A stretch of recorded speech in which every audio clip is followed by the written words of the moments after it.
नमस्कार। स्वागत है आपका इंडिया इन 5 मिनट्स में। आज हम बात करेंगे उस महान खोज की जिसने भारत के इतिहास को हमेशा के लिए बदल दिया, हड़प्पा की खोज। साल था 1921, जब एक अंग्रेज अधिकारी दयाराम साहनी ने पाकिस्तान के पंजाब प्रांत में स्थित हड़प्पा गांव के पास खुदाई शुरू की।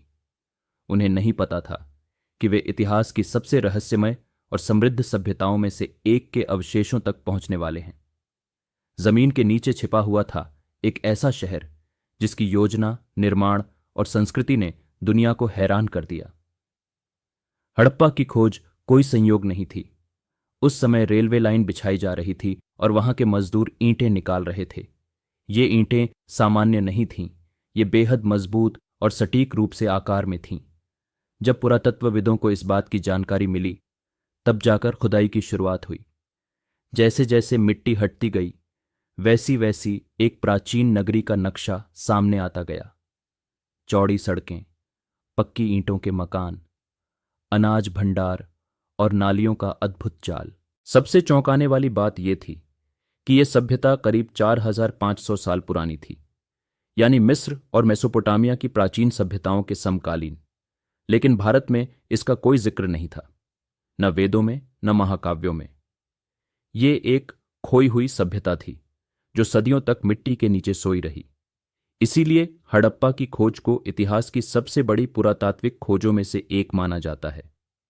हड़प्पा की खोज के बाद जब 1922 में मोहनजोदड़ो की खुदाई हुई, तब यह साफ हो गया कि यह कोई एक शहर नहीं था, बल्कि एक समृद्ध और विशाल सभ्यता का हिस्सा था जो सिंधु नदी के किनारे फैली हुई थी। इसीलिए इसे सिंधु घाटी सभ्यता कहा गया। हड़प्पा इस सभ्यता का पहला खोजा गया नगर था, इसलिए इसे हड़प्पा सभ्यता भी कहा जाता है। हड़प्पा का निर्माण इस तरह से किया गया था कि हर चीज एक योजना के तहत थी। मकानों के बीच जगह, गलियों की चौड़ाई, जल निकासी व्यवस्था, सब कुछ एक शानदार नगर नियोजन का उदाहरण था। यहां अनाज को संग्रहित करने के लिए भंडार बने थे, जो इस बात का संकेत देते हैं कि यहां खेती होती थी और अनाज की व्यवस्था सामूहिक थी।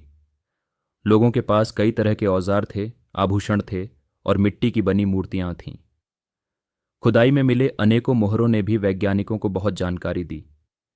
इन मोहरों पर जानवरों की आकृतियां, धार्मिक चिन्ह और एक रहस्यमयी लिपि पाई गई जिसे आज तक कोई पूरी तरह पढ़ नहीं पाया है। यह दर्शाता है कि हड़प्पा एक उन्नत और संगठित समाज था, जहां लेखन, कला, व्यापार और तकनीक विकसित हो चुकी थी। हड़प्पा की खोज के बाद भारत का इतिहास बदल गया। इससे पहले यह माना जाता था कि भारत की सभ्यता का आरंभ वैदिक काल से हुआ, लेकिन हड़प्पा ने दिखाया कि भारत में उससे भी पहले एक विकसित नगर सभ्यता मौजूद थी। यह खोज केवल एक शहर की नहीं, बल्कि एक संपूर्ण सांस्कृतिक पहचान की थी जो सदियों तक भूली रही।